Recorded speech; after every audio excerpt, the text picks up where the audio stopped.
વિદ્યાર્થી મિત્રો, Saint Xavier's school આદિપુરના ઈ ક્લાસીસમાં આપ સૌનું હાર્દિક સ્વાગત છે। ધોરણ 6 એનસીઆરટી ગણિત પ્રકરણ 4 ભૂમિતિના પાયાના ખ્યાલો। આ વિડીયોમાં આપણે આ પ્રકારના દાખલા શીખીએ। પ્રકરણ 4 ભૂમિતિના પાયાના ખ્યાલો। તો વિદ્યાર્થી મિત્રો, ભૂમિતિના પાયાના ખ્યાલના આપણે દાખલા કરીએ એનાથી પહેલાં આપણે ભૂમિતિના પાયાના ખ્યાલો એટલે કે એની પાયાની બાબતો વિશે થોડી ચર્ચા કરીએ। તો બિંદુ, રેખા અને સમતલ એ ભૂમિતિના પાયાના અંગો છે। બિંદુ, રેખા અને સમતલ આ જે છે ભૂમિતિના પાયાના અંગો છે। તો બિંદુ કે જેને આપણે ડોટ વડે દર્શાવીએ છીએ, આવી રીતે ડોટ વડે આપણે દર્શાવીએ છીએ તો એ બિંદુ છે। તો બિંદુને લંબાઈ, પહોળાઈ કે જાડાઈ હોતી નથી। તો બિંદુને આવી રીતે ડોટ સ્વરૂપે આપણે દર્શાવીએ છીએ। તો બિંદુ એ માત્ર શું દર્શાવે છે? સ્થાન દર્શાવે છે। બિંદુ એ શું છે? બિંદુને લંબાઈ નથી, પહોળાઈ નથી કે જાડાઈ પણ નથી। બિંદુ એ માત્ર શું દર્શાવે છે? આવી રીતે ડોટ તરીકે આપણે દર્શાવીએ છીએ એ માત્ર સ્થાન જ દર્શાવે છે। હવે વિદ્યાર્થી મિત્રો, આપણે આ બધા બિંદુઓને ભેગા કરી ડોટ ડોટ ડોટ ડોટ કરી અને આપણે આ બધાને જોડી નાખીએ। આ બધા ડોટ્સને આપણે જોડીએ, આ બધા બિંદુઓને આપણે જોડીએ તો એક લીટી તૈયાર થાય છે। તો એક સીધી લીટીમાં આવેલા અસંખ્ય બિંદુઓ જે છે એ રેખા રચે છે। તો એક સીધી લીટીમાં આ જે અસંખ્ય બિંદુઓ આવેલા છે એને આપણે જોડીએ તો આ જે લીટી બને છે આને શું કહેવાય છે? રેખા કહેવામાં આવે છે। તો રેખા બંને બાજુ અનંત સુધી પ્રસરેલ છે। તો જે રેખા છે એને બંને બાજુ આપણે તીર વડે દર્શાવીએ છીએ। તો તીરનો મતલબ શું છે કે આ બાજુ પણ અનંત સુધી વિસ્તરેલી છે અને બીજી બાજુ પણ અનંત સુધી વિસ્તરેલી છે। રેખાની લંબાઈ આપણે માપી ન શકીએ કારણ કે અનંત સુધી વિસ્તરેલી છે એટલે એનો કોઈ છેડો મળશે નહીં। એવી રીતે બીજી બાજુ પણ અનંત સુધી વિસ્તરેલી છે, એનો કોઈ છેડો મળશે નહીં। તો એટલા માટે આપણે રેખાની લંબાઈ જે છે એ માપી શકીએ નહીં। હવે આ રેખા, ધારો કે આપણે રેખા AB તરીકે દર્શાવીએ તો આને શું કહેવાય? રેખા AB કહેવાય। એનું આપણને નામ આપવું હોય તો શું કહી શકીએ ને? રેખા AB છે એમ કહી શકીએ। એવી રીતે બીજી કોઈ રેખા દર્શાવી હોય તો ધારો કે આ રેખા દોરી છે તો આને આપણે કહી શકીએ રેખા MN। અને એને ટૂંકમાં કેવી રીતે દર્શાવાય? MN લખી અને ઉપર આવી રીતે નાની રેખાનું ચિહ્ન કરવાનું। તો આને વંચાય કેમ? રેખા MN એમ વંચાય। ત્યાર પછી આ જે મોટી રેખા છે, ધારો કે રેખા AB છે ધારો કે, તો એની વચ્ચેનો આપણે કોઈક એક ટુકડો લઈ લઈએ। આ બે બિંદુઓવાળો એક આ ટુકડો આપણે લઈ લઈએ બારે। તો આ જે એક નાનો ભાગ છે રેખાનો, એ ભાગ જે છે એને શું કહેવાશે? આને રેખાખંડ કહેવાય। રેખાના નાના ભાગને શું કહેવાય? રેખાખંડ કહેવાય। તો રેખાખંડને બે અંત્ય બિંદુ હોય છે, જુઓ, એક આ અને એક શરૂઆતમાં, એક અંતમાં। રેખાખંડને કેટલા અંત્ય બિંદુ હોય છે? બે અંત્ય બિંદુઓ હોય છે। હવે રેખાખંડને આપણે ચોક્કસ લંબાઈ હોય છે। રેખાખંડને આપણે ફૂટપટ્ટીની મદદથી દોરી શકીએ। 5 સેન્ટીમીટરનો રેખાખંડ દોરો આપણે કહી શકીએ। તો ફૂટપટ્ટીની મદદથી તમે 5 સેન્ટીમીટર માપ લઈ અને તમે રેખાખંડ AB દોરી શકો છો। બંને બાજુ તીરની નિશાની આવશે નહીં, ડોટ આવશે। શું આવશે? બંને બાજુ બિંદુ આવશે, બિંદુ A અને બિંદુ B। બે બિંદુઓને જોડતા રેખાખંડ AB મળે છે। અને તેને કેવી રીતે દર્શાવી શકાય? ટૂંકમાં આપણે એને આવી રીતે દર્શાવી શકીએ, રેખા AB। તો આને વંચાય કેમ? રેખા AB એમ વંચાય, રેખાખંડ AB એમ વંચાય। તો બે અંત્ય બિંદુઓ ધરાવે છે જેને આપણે માપી શકીએ છીએ, જેનું માપ આપણને ખબર છે। કોઈ પણ માપનું રેખાખંડ તમે રચી શકો છો, દોરી શકો છો। તો આ જે છે રેખાખંડ AB છે, એને ટૂંકમાં આપણે કેમ દર્શાવશું? AB લખી અને ઉપર નાનકડી રેખાખંડની નિશાની આપણે કરશું। તો આ જે છે રેખા છે આને અનંત સુધી વિસ્તરેલી છે। આ બંને બાજુ ડોટવાળું જે ચિહ્નવાળું જે છે ચિત્ર દેખાય છે તમને, અને બે અંત્ય બિંદુઓ તમે દેખાય છે એ છે રેખાખંડ। ત્યારબાદ આપણે વાત કરીએ કિરણની। તો આ રીતે એક રેખા દોરેલી હોય તમારી પાસે, તો એની અંદરથી વચ્ચેથી એક બિંદુ લઈ લો અને આ રીતે એને લંબાવી જાઓ અનંત સુધી। તો આ જે ભાગ બન્યો આ શું છે? કિરણ। અને શું કહેવાય? કિરણ। તો કિરણ એ પણ શું છે, રેખાનો એવો ભાગ છે જેને એક ઉદ્ભવ બિંદુ છે અને બીજી તરફ અનંત સુધી વિસ્તરે છે. તો જુઓ અહીંયા એક ડોટ છે, બિંદુ છે, તો આને શું કહેવાય, ઉદ્ભવ બિંદુ કહેવાય. અને બીજી બાજુ તીરની નિશાની બતાવે છે, શું બતાવે છે કે તે બીજી બાજુ અનંત સુધી વિસ્તરેલી છે. તો આ રીતે જે આકૃતિ આવશે એ છે કિરણની આકૃતિ. એક બાજુ ડોટ એટલે કે બિંદુ અને બીજી બાજુ તીરની નિશાની. તો ધારો કે આપણને કિરણ એ બી દર્શાવવું હોય તો આ એક બાજુ તીરની નિશાની, એક બાજુ બિંદુ, તો આપણે એને કહી શકીએ કિરણ એ બી. અને એને ટૂંકમાં દર્શાવવું હોય તો આપણે એ બી લખી અને ઉપર આપણે આવી રીતે નાનું કિરણનું ચિહ્ન બતાવવાનું. આને વંચાય કેવી રીતે, કિરણ એ બી. તો રેખા, રેખાખંડ, કિરણ, બિંદુ વિશે તમે આગળના ધોરણમાં પણ થોડી માહિતી તો મેળવીને જ આવ્યા છો.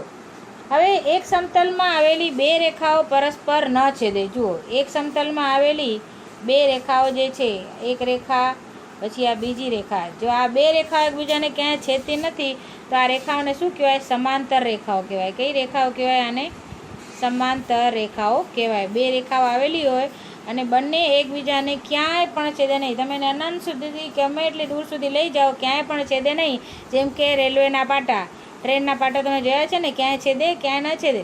તો એને શું કહેવાય, આ સમાંતર રેખાઓ કહેવાય. જો બે રેખાઓ પરસ્પર છેદે, ધારો કે આ એક રેખા છે અને આ બીજી રેખા છે, તો આ રીતે ક્રોસ કરે છે, છેદે છે, તો તમે જોઈ શકો છો એક જ બિંદુમાં છેદે. જો બે રેખાઓ છેદે તો કેટલા બિંદુમાં છેદે, એક જ બિંદુની અંદર એ છેદે. અને જો ન છેદે તો એ બંને કેવી હોય, સમાંતર હોય. એવી રેખાને સમાંતર કહેવાય. અને જો છેદે તો તે એક જ બિંદુમાં છેદે. ત્યારબાદ આપણે વાત કરીએ, વક્ર એ રેખાખંડ નથી. કોઈ પણ આ રીતે વક્ર આપેલો હોય, આપણને વક્ર આકૃતિ આપેલી હોય તો એ રેખાખંડ નથી. જે વક્રો સ્વયં ક્રોસ થતા ન હોય એટલે કે પરસ્પર ન છેદે તો તેને સાદા વક્રો કહેવામાં આવે છે. વક્રના બે પ્રકાર છે, ખુલ્લો વક્ર અને બંધ વક્ર. તો જો આવી રીતે જો કોઈ વક્ર હોય તો અહીંયાથી જગ્યા ખુલ્લી હોય તો એને કહેવાય ખુલ્લો વક્ર. અને આ રીતે ક્યાંયથી પણ અંદર જવાની જગ્યા ન હોય તો આને શું કહેવાય, બંધ વક્ર કહેવાય. તો વક્રના ત્રણ ભાગ હોય છે. અંદરનો ભાગ, આ અંદરનો ભાગ કહેવાય. પછી આ વક્રની હદ એટલે કે જે અહીંયા એની કિનારી તમે જોઈ શકો છો, અને આ જે છે એનો બહારનો ભાગ કહેવાય. તો આમ બંધ વક્રના ત્રણ ભાગ હોય છે, વક્રનો અંદરનો ભાગ, વક્રની હદ અને વક્રનો બહારનો ભાગ. રેખાખંડોથી બનેલા બંધ વક્રને બહુકોણ કહેવાય. તો વિદ્યાર્થી મિત્રો, પરીક્ષામાં બહુકોણની વ્યાખ્યા અથવા ખાલી જગ્યા પૂછી શકે. તો રેખાખંડોથી બનેલી આકૃતિઓ કઈ કઈ છે તો વિચાર કરો. ત્રણ રેખાખંડો, 1, 2 અને 3. ત્રણ રેખાખંડોથી તમે જોઈ શકો છો કઈ આકૃતિ બની છે, ત્રિકોણ. તો ત્રિકોણ પણ એ શું છે, એ બહુકોણ છે. તો રેખાખંડોથી બનતા બંધ વક્રને શું કહેવાય છે, બહુકોણ કહેવાય છે. એવી રીતે ચાર રેખાખંડો આપણે જોડીએ તો એનાથી બને છે ચતુષ્કોણ. શું બને છે, ચતુષ્કોણ બને છે. તો ચતુષ્કોણ પણ શું છે, બહુકોણ છે. તો ટૂંકમાં રેખાખંડોથી બનતા બંધ વક્રને શું કહેવાય, આ બહુકોણ કહેવાય.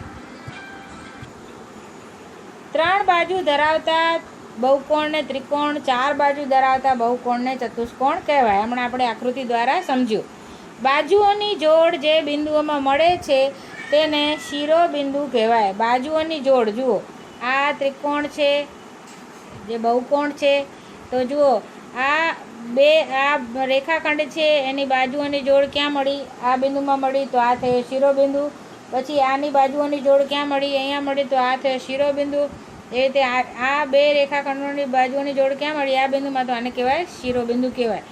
તો હવે આ જે છે શિરોબિંદુ છે.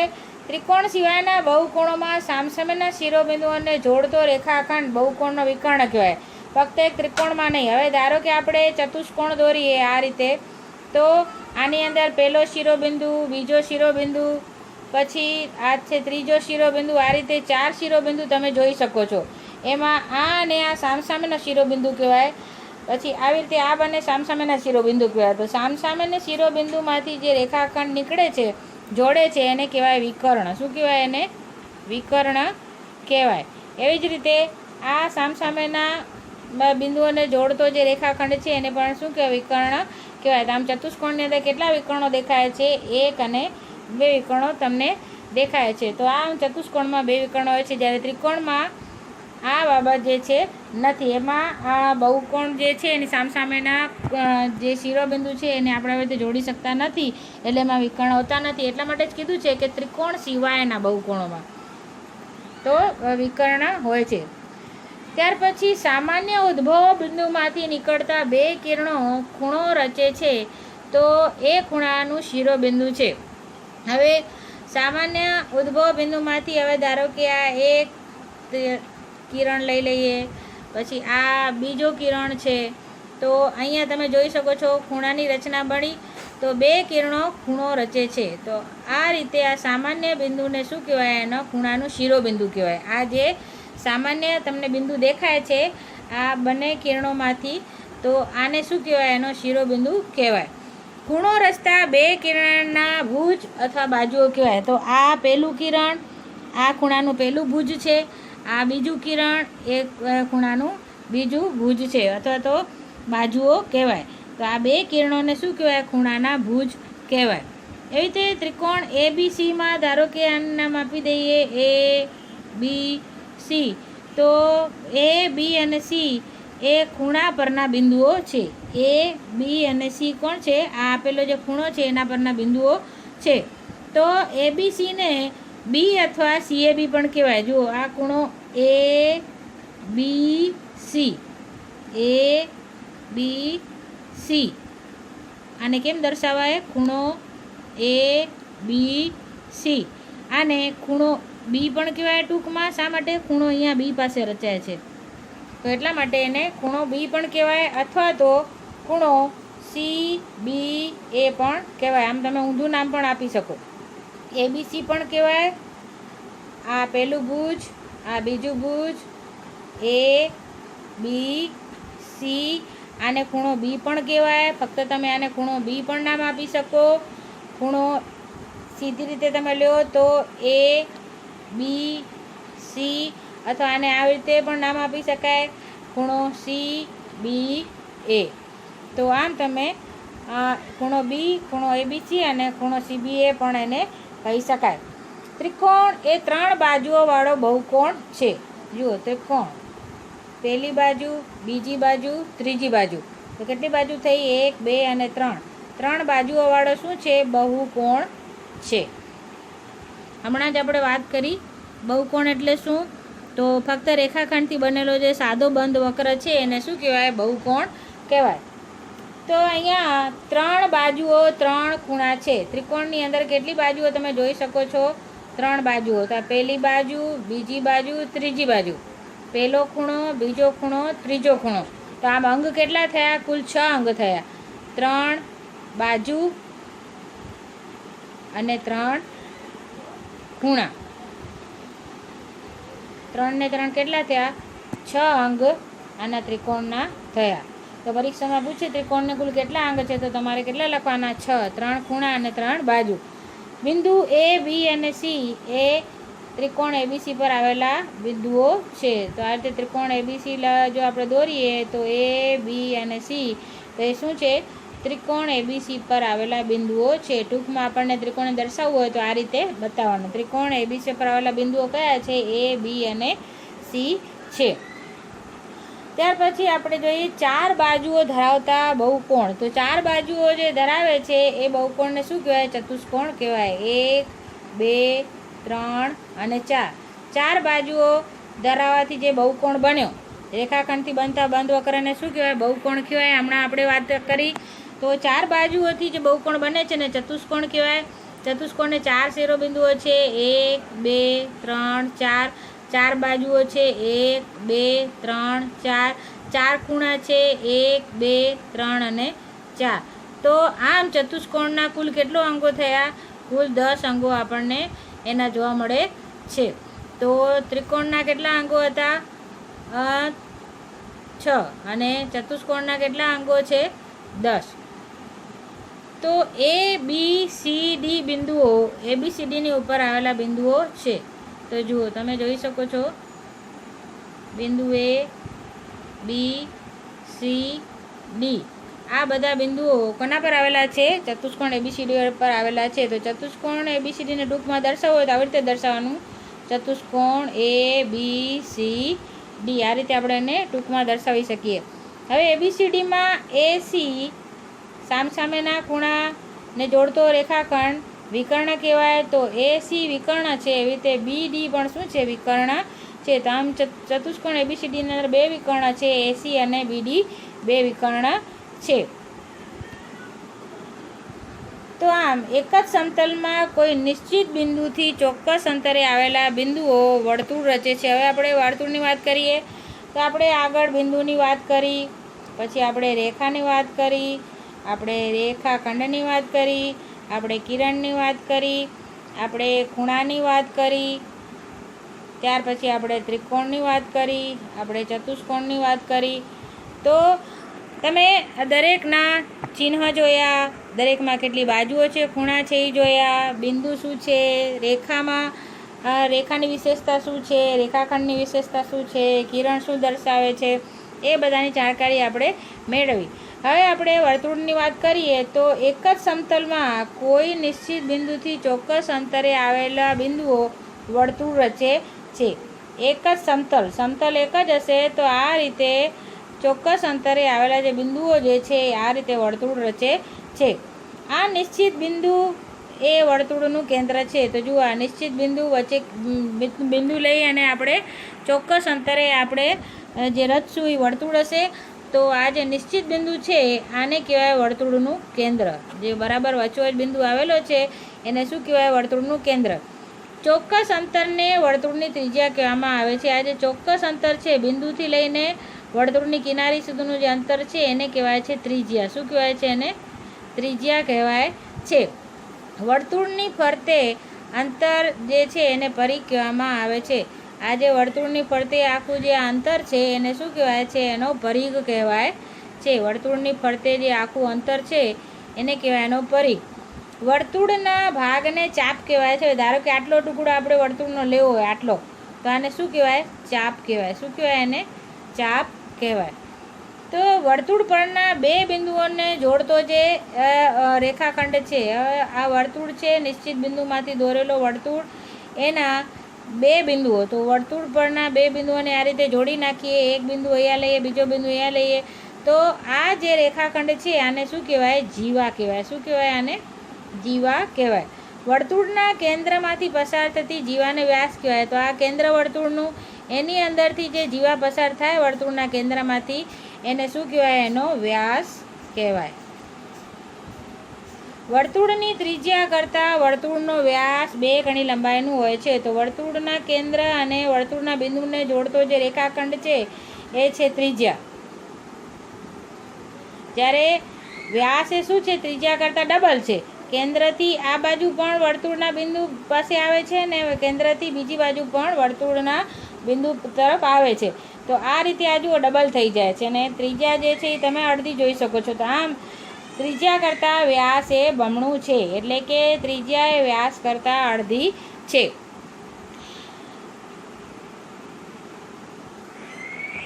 વર્તુળના વ્યાસ વડે વર્તુળના 2 ભાગ થાય છે. દરેક ભાગને અર્ધવર્તુળ કહેવાય છે.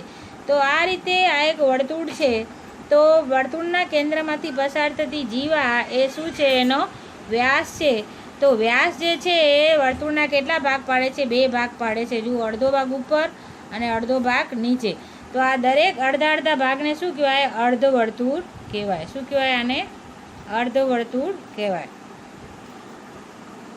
અર્ધવર્તુળ એ વ્યાસ અને અર્ધપરિઘથી જોડાયેલી બંધ આકૃતિ છે. અર્ધવર્તુળ એ શું છે? વ્યાસ અને અર્ધપરિઘથી. જુઓ, આ કિનારી શું કહેવાય? વર્તુળનો પરિઘ કહેવાય.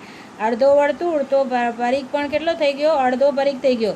અને આ કેન્દ્રમાંથી પસાર થતો રેખાખંડ એ શું છે? એનો વ્યાસ છે. તો અર્ધવર્તુળ એ શું છે? તો વ્યાસ અને અર્ધપરિઘથી જોડાયેલી બંધ આકૃતિ છે. જુઓ, આખી બંધ છે, ક્યાંથી પણ ખુલ્લી નથી. જેની એક બાજુ ચાપ અને બીજી 2 બાજુઓ ત્રિજ્યાની જોડ છે. તો જુઓ, જેની એક બાજુ ચાપ અને 2 બાજુ ત્રિજ્યાની જોડ છે તેને શું કહેવાય? વૃત્તાંશ કહેવાય. એક બાજુ શું હોય? ચાપ હોય અને બે બાજુ શું હોય? ત્રિજ્યા હોય. તો જુઓ, આ પહેલી ત્રિજ્યા, આ બીજી ત્રિજ્યા અને આ થઈ ગયો ચાપ. તો આને શું કહેવાય? વૃત્તાંશ કહેવાય. એવી રીતે વર્તુળના અંદરનો પ્રદેશ કે જે ચાપ અને જીવા સાથે જોડાયેલો છે. તો હવે ધારો કે આ એક વર્તુળ છે અને આ આની જીવા છે. તો આનાથી જે આ ભાગ ઘેરાયેલો છે એને શું કહેવાય? એનો વૃત્તખંડ કહેવાય. તો આપણે એકવાર ફરીથી જોઈએ.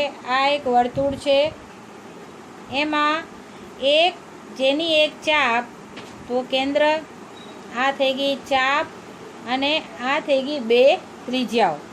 તો આ જે ભાગ આવ્યો બે ત્રિજ્યાઓથી ઘેરાયેલો ચાપનો જે ભાગ આવ્યો એને શું કહેવાય? વૃત્તાંશ કહેવાય. શું કહેવાય એને? વૃત્તાંશ કહેવાય. જ્યારે વર્તુળના અંદરનો એવો પ્રદેશ કે જે આ ચાપ લઈ લઈએ અને આ જીવા લઈ લઈએ, તો ચાપ અને જીવાથી જે ઘેરાયેલો ભાગ છે, આ આખો ભાગ છે એને શું કહેવાય? વૃત્તખંડ કહેવાય. તો આમ ત્રિજ્યા અને ચાપથી, બે ત્રિજ્યાઓ અને ચાપથી ઘેરાયેલો ભાગ વૃત્તાંશ કહેવાય અને એક જીવા અને ચાપથી ઘેરાયેલો જે ભાગ છે એ વૃત્તખંડ કહેવાય. તો વિદ્યાર્થી મિત્રો, આ માહિતીના આધારે હવે આપણે કરીએ સ્વાધ્યાય 4.1. સ્વાધ્યાય 4.1માં પ્રશ્ન પહેલો, બાજુમાં દર્શાવેલ આકૃતિનો ઉપયોગ કરી અને લખો. તો એમાં કીધું છે 5 બિંદુઓ. તો કોઈ પણ 5 બિંદુઓ તમે લઈ લો. બિંદુ O, બિંદુ B, બિંદુ C, બિંદુ D, બિંદુ E, કોઈ પણ લઈ લો. તો O, B, C, D અને E, કોઈ પણ 5 તમે બિંદુઓ લઈ શકો છો. તો ત્યાર પછી બીજો પ્રશ્ન છે રેખા. તો આકૃતિમાં જુઓ કઈ કઈ રેખાઓ છે. તો રેખા BE,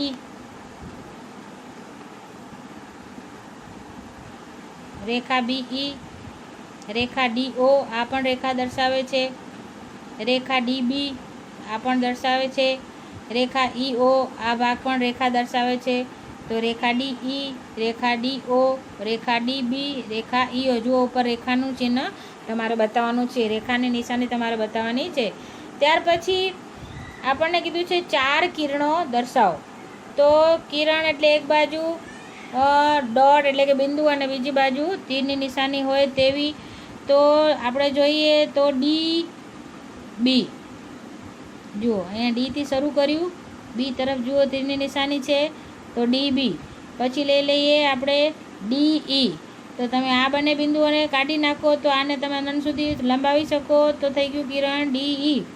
પછી OB. તો એક બાજુ બિંદુ અને બીજી તરફ તીરની નિશાની, તો આ થઈ ગયું કિરણ OB. એ જ રીતે કિરણ OE. આ બાજુ પણ તમે લઈ શકો, બીજી બાજુ પણ તીરની નિશાની બતાવેલી છે. ત્યારબાદ EB. તો EB ને તમે આ રીતે લંબાવી, Eથી શરૂ કરી અને B તરફ અનંત સુધી તમે વધીને કિરણ તરીકે એને લઈ શકો, તો કિરણ EB. ત્યાર પછી રેખાખંડો. રેખાખંડોમાં કે જેમાં 2 અંત્ય બિંદુઓ હોય તેવા 5 રેખાખંડો આપણે જોઈએ આમાં આકૃતિમાં. તો રેખાખંડ DE, 2 બિંદુ અંત્ય બિંદુઓ તમે જોઈ શકો છો. તો રેખાખંડ DE. એવી રીતે રેખાખંડ DO 2 અંત્ય બિંદુઓ વાળું છે.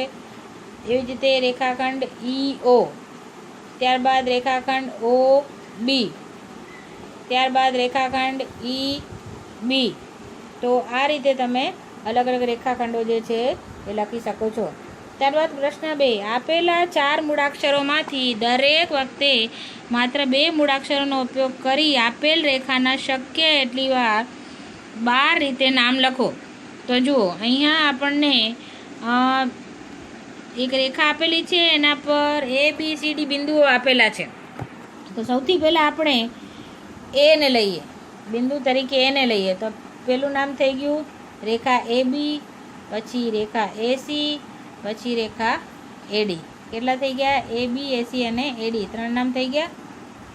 ત્યારબાદ આપણે બીને લઈએ, બી બિંદુથી શરૂ કરીએ. તો BA, BC, BD.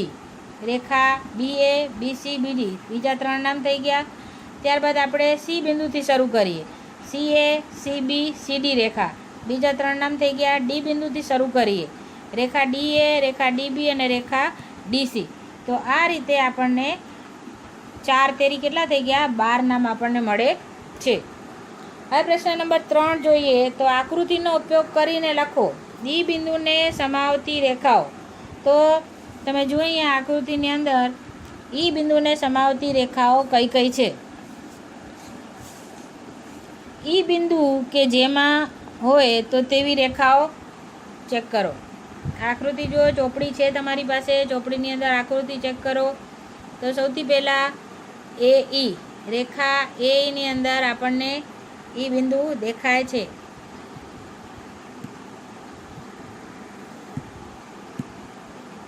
તમારી ચોપડીમાં દેખાય છે બરાબર. રેખા AE, આ A અને આ E, રેખા AE. ત્યારબાદ FE બિંદુ F જુઓ ક્યાં છે? FE. તો આ થઈ ગઈ બીજી રેખા. ત્યારબાદ રેખા BE, બી બિંદુ જુઓ ક્યાં છે? આ રહ્યો. તો BE, આ થઈ ગઈ રેખા BE. ત્યારબાદ રેખા DE, તો આ D અને E માંથી પસાર થતી રેખા. ત્યાર પછી B, એ બિંદુમાંથી પસાર થતી રેખાઓ. તો એ બિંદુ જુઓ ક્યાં છે? બિંદુ A, E. તો આ રીતે એમાંથી પસાર થતી તમે ઘણી બધી રેખાઓ જે છે એ લખી શકો છો. તો આ છે રેખા AE. ત્યારબાદ Cમાં જુઓ O બિંદુ હોય તેવી રેખા. તો બિંદુ O હોય તેવી રેખા આપણે જોઈએ. તો જુઓ પહેલાં તો બિંદુ O ગોતો ક્યાં છે? આકૃતિની અંદર દેખાય છે બિંદુ O. તો આ છે બિંદુ O. તો બિંદુ O હોય તેવી રેખા CO દેખાય છે. રેખા CO અથવા તો OC. CO અથવા OC તમે લખી શકો છો. તો આ રીતે બિંદુ C હોય, O હોય તેમાં તેવી રેખા CO અથવા OC આપણને મળે છે. ત્યાર પછી D, એકબીજાને છેદતી હોય તેવી બે જોડ. તો જુઓ એકબીજાને છેદવી જોઈએ. આકૃતિની અંદર જુઓ બરાબર ધ્યાનથી કઈ કઈ રેખાઓ એકબીજાને છેદે છે. તો સૌથી પહેલાં AE અને CO જુઓ. AE અને CO જુઓ બી બિંદુમાં છેદે છે, દેખાય છે. તો પહેલી જોડ. ત્યાર પછી બીજી જોડ જોઈએ. તો EF અને AE જુઓ ક્યાં છે? EF અને AE. તો EF અને AE. તો આ બંને રેખાઓ જે છેદે છે કઈ જગ્યાએ છેદે છે? બિંદુ E માં છેદે છે. ત્યાર પછી પ્રશ્ન નંબર 4. કેટલી રેખાઓ પસાર થાય? એમાં બે ઓપ્શન છે. એક બિંદુમાંથી અને બે બિંદુમાંથી.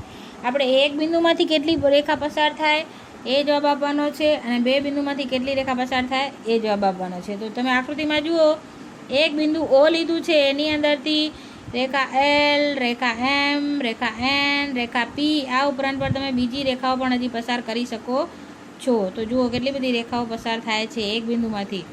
તો આમ આપણે કહી શકીએ કે એક બિંદુમાંથી અસંખ્ય રેખાઓ પસાર થાય.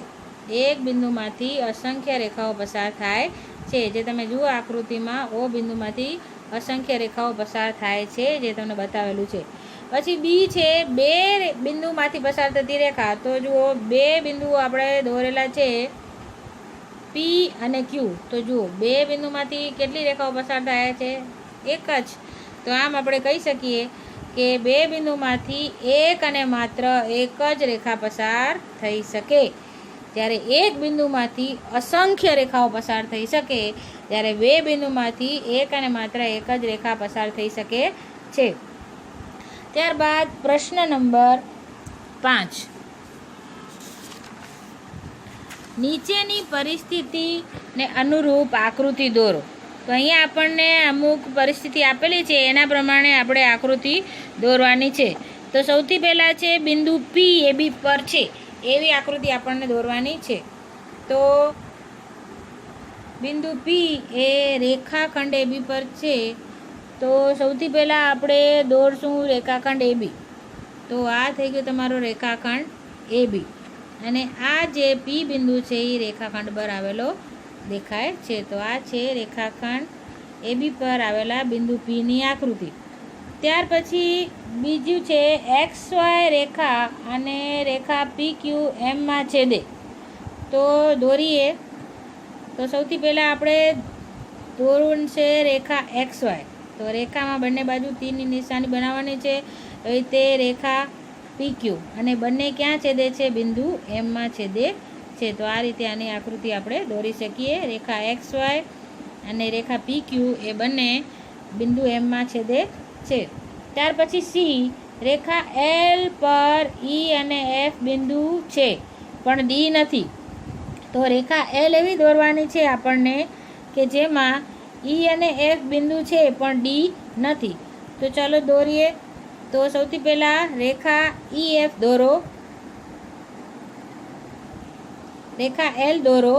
આ રીતે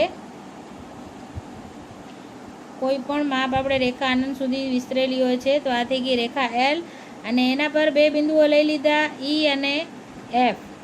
જ્યારે ડી બિંદુ ક્યાં લેવાનું છે? રેખા પર ન હોય એવી રીતે બારે ગમે ત્યાં પણ તમે લઈ લો, કોઈ પણ જગ્યાએ બારે લઈ શકાય.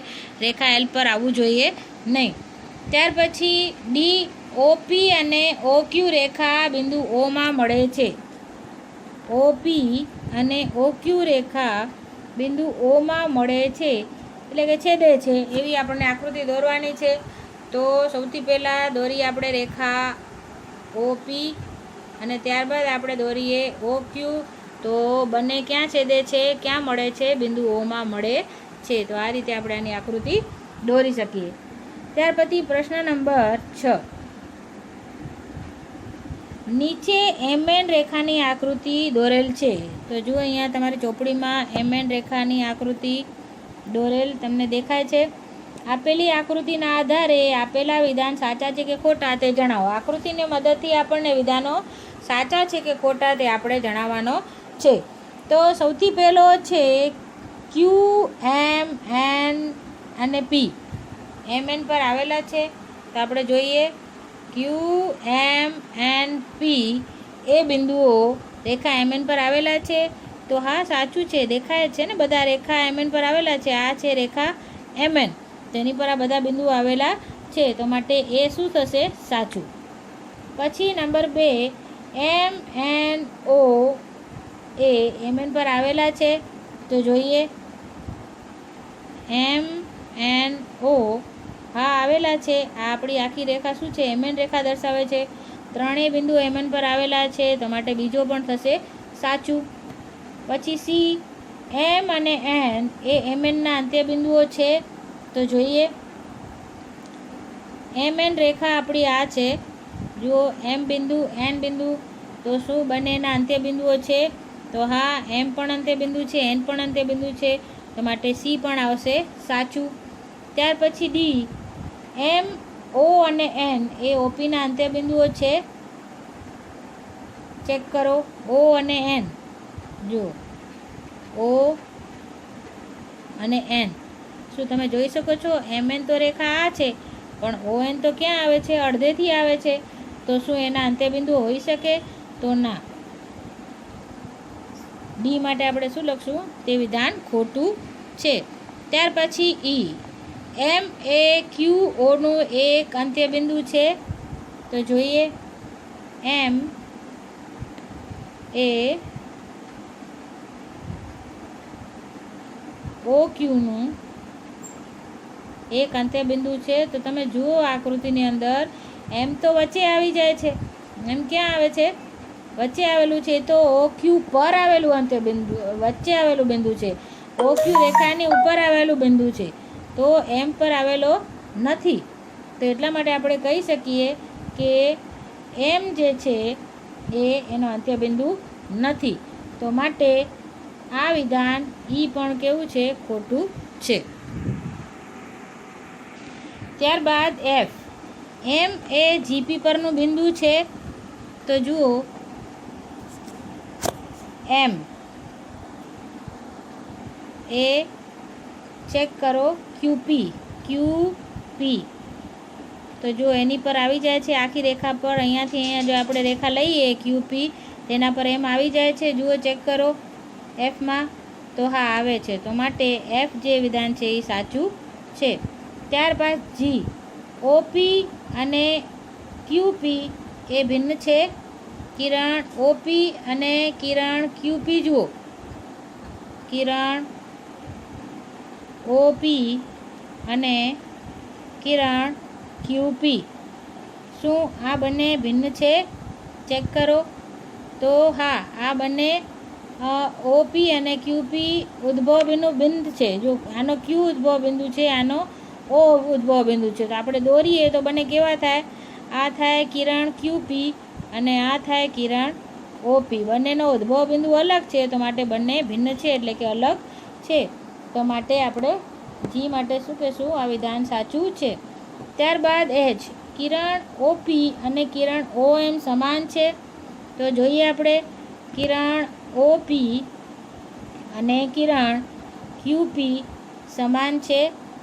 તો જુઓ ચેક કરો કિરણ ક્યુપી અને કિરણ ઓપી અને કિરણ ઓએમ જુઓ ચેક કરો સમાન છે? ના, એ સમાન નથી.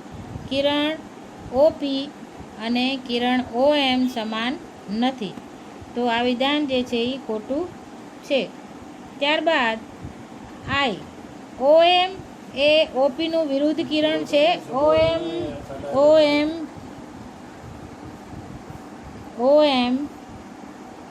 એ ઓપીનું વિરુદ્ધ કિરણ છે.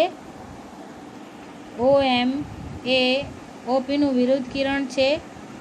ખોટું. ના, બંને વિરુદ્ધ કિરણ નથી. વિરુદ્ધ કિરણ હોય તો બંનેના તીર અલગ અલગ સાઈડ હોય, એક જ સાઈડ હોય નહીં. જો અહીંયા બંનેના કિરણ ક્યાં આવે છે? એક જ સાઈડ આવે છે. તો માટે આ વિરુદ્ધ કિરણ નથી. ત્યારબાદ જે. ઓ એ ઓપીનું ઉદ્ભવ બિંદુ છે. તો ઓ એ કિરણ ઓપીનું ઉદ્ભવ બિંદુ છે. તો જુઓ ચેક કરો. તો આ વિધાન ખોટું છે. બિંદુ ઓ એ ઓપીનું ઉદ્ભવ બિંદુ નથી. તો માટે એના માટે આપણે લખશું ખોટું છે. ત્યાર પછી એન એ એનપી અને એમએનનું ઉદ્ભવ બિંદુ છે. જુઓ ચેક કરો. એન બિંદુ એન એ કિરણ એનપી અને કિરણ એનએમનું ઉદ્ભવ બિંદુ છે. તો હા, તો એનપી પણ એનમાંથી જ શરૂ થાય છે અને એનએમ પણ એનમાંથી જ શરૂ થાય છે. તો અહીં આ બિંદુથી જ શરૂ થાય છે કિરણ. તો આ એનું ઉદ્ભવ બિંદુ કહેવાય. તો વિદ્યાર્થી મિત્રો, અહીં આપણું સ્વાધ્યાય 4.1 જે છે પૂરું થાય છે. એના દાખલા તમે બરાબર ધ્યાનથી વિડીયોની મદદથી સમજજો. મહત્ત્વના મુદ્દા પણ ધ્યાનથી સમજજો અને બાકી નોટમાં લખજો. અને સ્વાધ્યાય 4.1ના દાખલા તમારે ભૂમિતિની નોટમાં જે છે લખવાના છે. સ્વાધ્યાય 4.1 ભૂમિતિનો પ્રકરણ છે.